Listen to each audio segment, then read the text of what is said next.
Dr. September said, my name is Winnie and I work for the Children's Institute as a researcher. And for this workshop, I was asked to do a presentation on the state of children in South Africa. So I'm not going to focus on what's happening with adoption in the country. I think Professor Nelson has done that a little bit. But I'm going to give an overview of what's happening generally to the child population in the country. So my presentation will pretty much divided into three. First, I'm going to give a brief intro into Children Count, the project that I work in, and which Dr. September has mentioned briefly.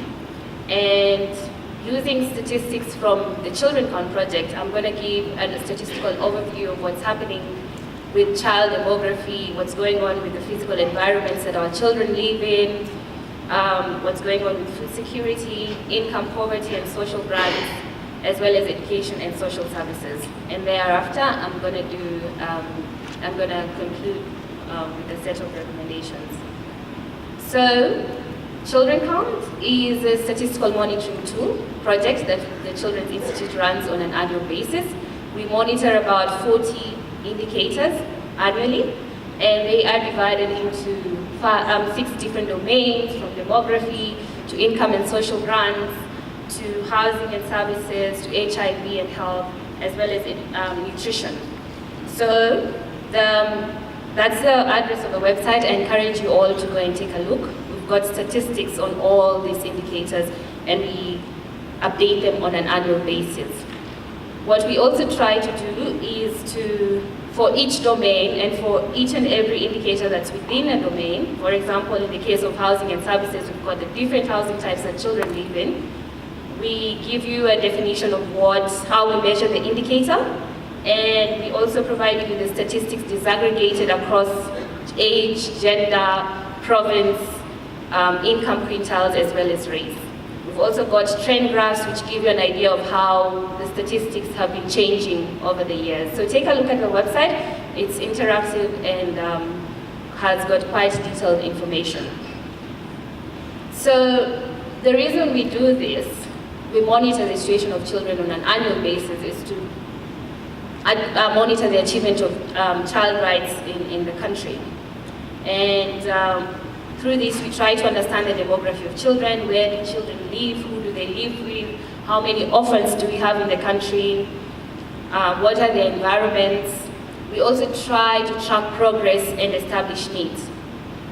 And we do this generally to provide information to government, to civil society, as well as to the general public.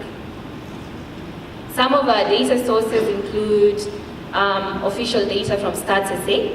So we've got household surveys that are conducted on an annual basis. We've also got the National Income Dynamic Study that's done by UCT's SALDRU. And we also make use of health surveys such as from the Department of Health. We also use administrative data sets. So for example, the District Health Information System, the SOPEN database from DSD and SASA, as well as EMIS from the Department of Education. What we try to do is use data that allows us to give a picture of what's happening to children, give us a national picture of what's going on, and that also allows us to disaggregate to lower levels, so provincial, look at what's happening across different age groups, across gender, as well as different income groups. And some of the publications that we publish every now and then include statistical briefs. For example, this one focused entirely on child-headed households. We, earlier on in the year, released an early childhood development review looking at the state of our country's youngest citizens. And Dr. September has just briefly mentioned the South African Child Gauge, which we publish on a yearly basis. The 2016 one is going to be out in the next 2-3 weeks, and is going to focus on social assistance. Okay, so I'm going to start by giving you a lot of statistics, and I just want you to following me closely, and it might be a lot of numbers, but I'll try and give a brief conclusion of what the main points are at the end of my presentation. So in terms of child demography, actually, did you know that about 1 million children are born every year in this country? In total, we've got a population of about 18.5 million children in South Africa. And KwaZulu-Natal, Eastern Cape, and Limpopo carry almost half of the country's child population. So that's what the pie chart looks like for the child population. Gauteng also has quite a relatively large number of children. Actually, 1 in 5 children in South Africa lives in this province. And as I said, KwaZulu-Natal, Eastern Cape, and Limpopo also have quite a large chunk of the country's child population. The Northern Cape and the Free States have the lowest child population. Looking at how child population trends have changed over the years, now this is from the General Household Survey that is conducted by Statistics South Africa every year. And if you look at what has happened since 2002, so over a 12-year period, then you see that we've not really had much change in overall child population. So it's been hovering around 18 million for the last 12 years. And if you look at the red and blue lines represent male and female children. So if you look at that, there's hardly been any change. There's any differences across male and female populations, actually pretty much the same. And if we are to divide child population into 3 different groups, so 0 to 5 years, 6 to 11, and 12 to 17, then we hardly see any changes. There are hardly any differences in child population across those 3 groups. So we've got 6 million children under the age of 6 and another 6 million age 12, between 12 to 17 years. However, what we are seeing is that there is an increase in the proportion of children who are living in urban areas. So we've got, if we look at 2002, we had about 47% of children who lived in urban areas. But in 2014, this had increased to 56%. So generally a decline in the number of children who are living in rural areas.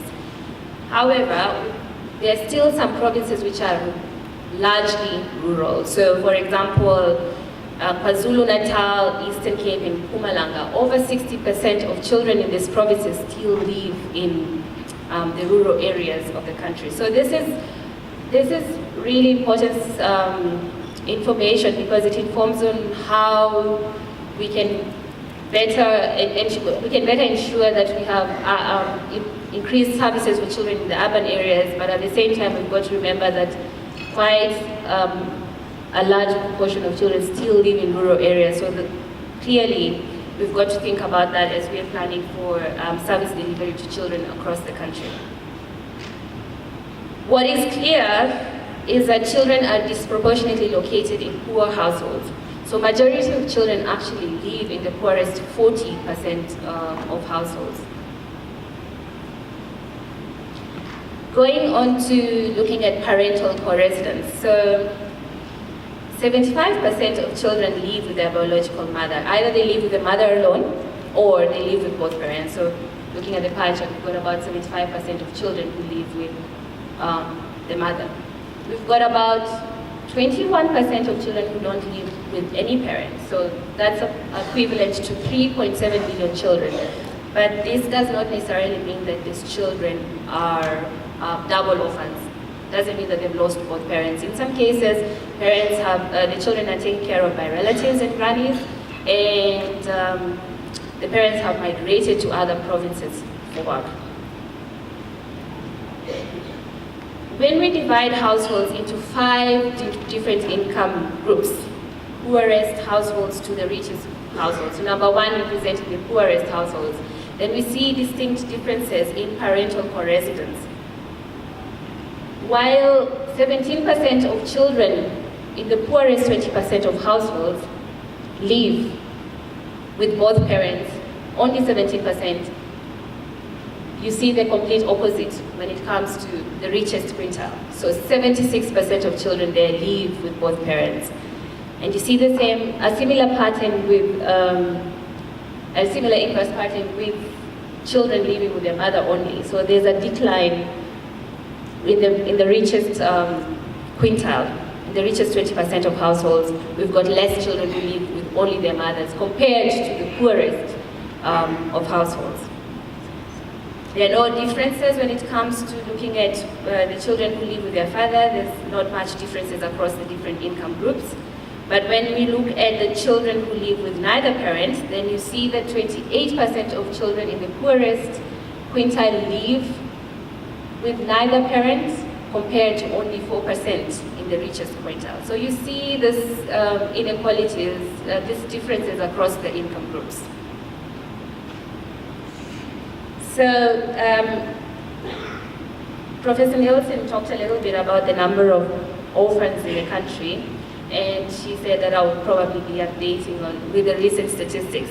So according to the 2014 results, we've got about 3 million orphans in South Africa, and 60% of them are paternal orphans. This means that 60% of children do not have a father, do not have a living father. Either the father is deceased or the whereabouts of the father is unknown. Between 2002 and 2014, roughly half of all orphans have been located in KwaZulu-Natal and the Eastern Cape provinces.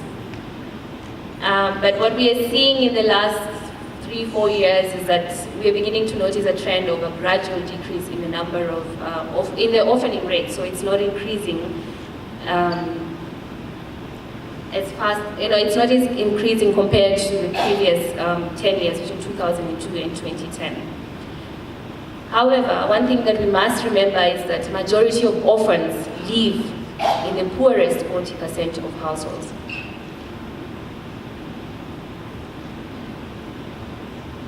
Going on to look at the physical environments that our children live in, and taking a few indicators there, starting off with basic sanitation and adequate water. About 74% of children now have access to basic sanitation in the country, and about 69% of children now have access to adequate water. So, but this means that we've still got about just over 4 million children who do not have access to basic sanitation, and the same thing with access to adequate water. However, at this stage we've got to actually recognize some of the progress that has been achieved in ensuring that children have access to basic services. So if you compare 2002 and 2014, then you see a gradual increase in the number of children in the proportionate number of children who have access to basic sanitation. So hopefully that trend will keep going, and we will have all children with access to basic sanitation. About 2 million children in this country live in informal housing, but we're also seeing an increase in the number of children who are living in formal housing. So between 2002 and 2014, we've seen an increase of 10 percentage points for children who are living in formal housing. When we examine what conditions these children live in with these different types of housing, then we find that majority of children who are in informal housing, so about 55% of them, live in overcrowded conditions. This is not suitable, as we know that overcrowded conditions increase the possibility of children developing health issues, among other complications. Food security and nutrition. We're not doing too well here. We've still got about 1 out of every 5 children who are stunted. And if you compare South Africa with other countries of the same economic levels, then we are doing quite badly off. With the country's economic status, we should not have over 20% of children who are stunted. We also have quite a number of children who live in households where there's reported child hunger. But it's encouraging to note that the proportion has reduced from 31% in 2002 to 12% in 2014. We don't have a very clear picture of other health and physical growth indicators. So for example, exclusive breastfeeding, which is recommended for the first 6 months of a child's life, we don't have a very clear national picture of what's happening there. And we've still got about 13% of infants who are born in public health facilities and who have low birth weights. Also, just to go briefly through some of the other nutrition indicators and highlighting one, looking at vitamin A deficiency for children under the age of 5, we've got a large percentage of children who suffer from vitamin A deficiency. So these are some of the areas which definitely needs more work and more focus going forward. Child health, we've seen immunization rates increasing over the years, and they are over 90% at the moment. We've also seen increased number of deliveries that are conducted in public health facilities and supervised by trained health personnel. So these are what the graphs look like when it comes to trends to public service delivery, HIV and immunization. We're seeing an upward trend. There are some issues that have been raised around data from the District Health Information System, which we've used to update these indicators, but it's been useful to see that generally they're providing us with positive trend over the years. One thing that is a little bit worrying is that 21% of children still live far away from their nearest health facilities. And going back to comparing this over the different income groups, then you see that there is that inequality there as well. Most of the children who live far from their health facilities are from the poorest households. I'm going to talk a little bit about income poverty. So I've spoken to other indicators that would form part of deprivation or some other forms of poverty, and I'm going to look specifically at income poverty because low income is closely related to poor health, reduced access to education, poor physical environments, and food security. And if we take our Stats poverty lines, so Stats has 3 different poverty lines, and I'm going to concentrate on the upper poverty line and the food poverty line. And if we take the upper poverty line, which is about 923 rand per person per month in 2014, and then divide children, depending on where they live and the income levels of their households, then we see that 11.7 million children in this country live below the upper poverty line. There has been a reduction in the number and proportion of children who live below the poverty line, but you will agree with me that 11.7 million children is still quite a large number of children, worryingly large number of children. So just as I've mentioned, the poverty rates have reduced. In 2003, we had about 79% of children who live below 923 rand per month, per person per month. And in the case of some provinces, such as Limpopo, we had over 90% of children who lived below the poverty line. Looking at 2014, then you see that there's been a decrease in the proportion of children who are living in poverty. But in the case of some provinces such as Gauteng and the Western Cape, the proportion is lower than 40%. But you still see provinces such as Eastern Cape and KwaZulu-Natal and Limpopo having really high rates of poverty. And looking at the food poverty line, which is lower than the upper poverty line and is based on the the income needed to provide basic food items, and comes to roughly around 397 rand in 2014, then you see that we still got about 30% of children who live below that poverty line. So this is quite worrying and raises, it raises questions on or rather, children who live below that poverty line are at risk of malnutrition. They do not have the basic we could say they don't have the basic food for survival. So this is something that definitely must be looked at going forward. Social grants. One of the main poverty alleviation programs that the government has put in place. We've seen an increase in the number of children who've been put on the social grants.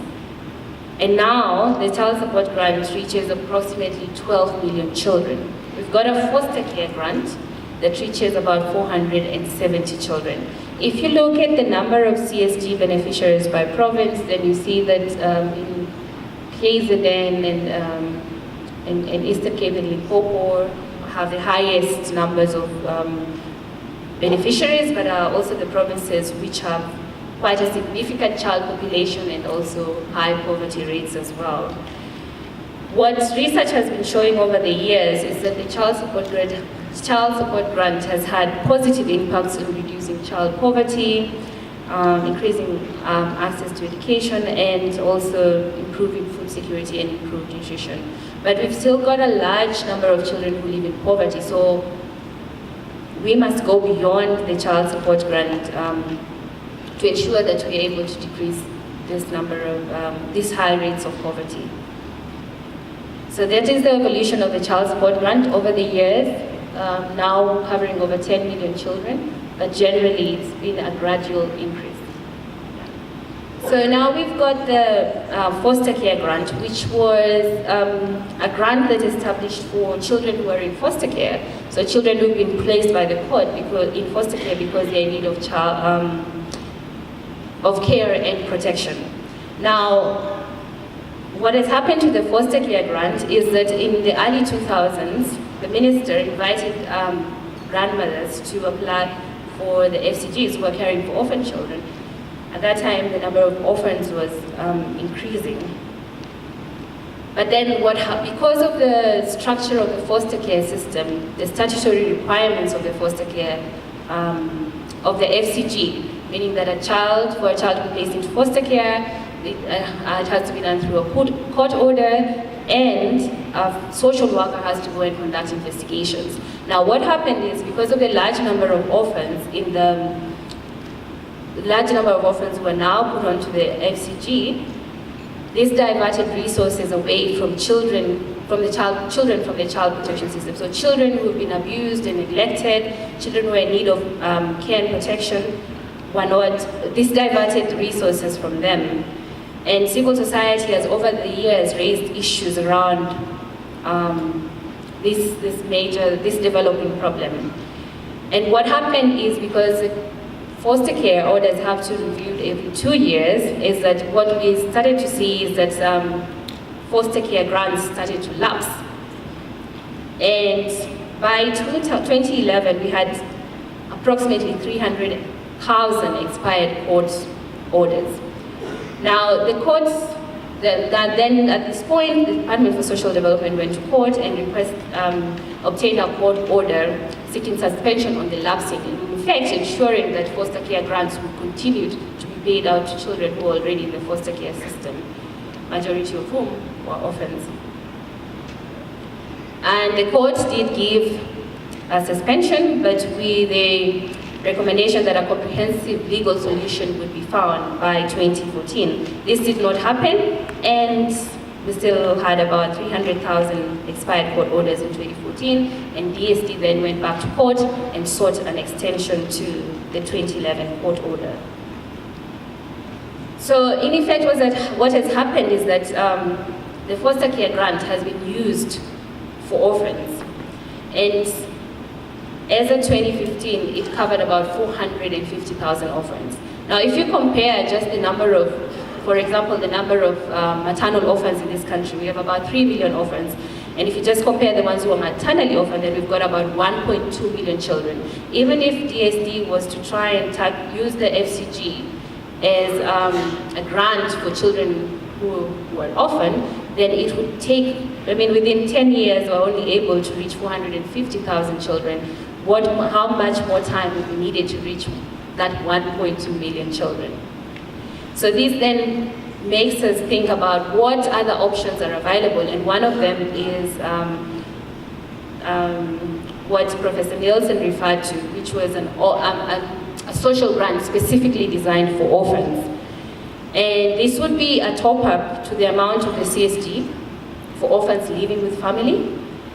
And it would be preferred to the FCG, which requires a foster care placement. So this, the developments around this CSG Plus are quite advanced, and as mentioned earlier on, there's now, it will be included in the Social Amendment Bill for 2016. So the strategy for this CSG Plus was to discourage people from applying for the foster care grant, because people apply for the foster care grant because it is almost twice, it's more than twice the amount of the CSG. But then it places a lot of burdens on the foster care system, on the child protection system. This CSG Plus could be a good option in that it would also be available to parents who've adopted children and who are living in income poverty. So this is something that could possibly work. Obviously, what would be ideal was that for children who are placed in the foster care system under temporary care, what would be ideal would for them to be placed into more permanent homes. And it's encouraging to see that the perceptions around adoption, cultural issues around adoption are changing. So that's a more, that would be a better solution. Instead of placing children in temporary care and reviewing disorders every 2 years. So the CSG top-up amount has been suggested to be more than 50% of the value of the child support grant. So currently the CSG value as of October, as at last month was 360 rand, and the FCG was 890. So this CSG Plus would be either midway, which is could probably be midway, or could be the CS 1.5 times the value of the child support grant. And then I've run out of time, but just to say that when we look at school attendance and early learning and what's happening in that sector is that we've had an increase in the number of children who are attending an educational who are in need of adoption services. Sexual abuse remains the most common crime reported against children. According to SAP's report 2013, 44% of sexual offences victims under the age of 18 years were children under the age of 18. And the recent Optima study that was released a couple of months ago found that approximately 1 in 3 young people have experienced some form of sexual abuse. Yeah. However, we've got to recognize the fact that data on child abuse, neglect, and service response to abuse remains poor. So, as I said, we still have so many things that we don't know. We don't have data on so many of these indicators. And importantly, we do not have data on child protection and also developmental screening for children when it comes to things like disabilities. Social services also is an issue, data issue that we need to address. And in conclusion, what I must say is that all the statistics and the data that are presented does not tell us much about the quality of the services. That's something that we have to look at. We could have 98% of children accessing education institution, but what is the quality of education they are getting? There has been significant progress for some of the indicators, such as water, access to water and sanitation, and also increase in the number of children who have access to social grants. But we are seeing slower progress for others, including the number of children who live in poverty. Much more needs to be done to reduce child poverty, and we must go beyond the child support grant. We must think about how can the child support grant, how can the CSG Plus that is going to be for orphans, what can we do to ensure that we reduce child poverty? We must also strengthen the child protection system, and as Professor Nielsen said, we must acknowledge the fact that all these different elements of the child protection system are intertwined, and so we must ensure intersectoral collaboration. We also need support for mothers, and also we must look at early childhood development as a window of opportunity. Yeah. And that is it for me. Thank you very much.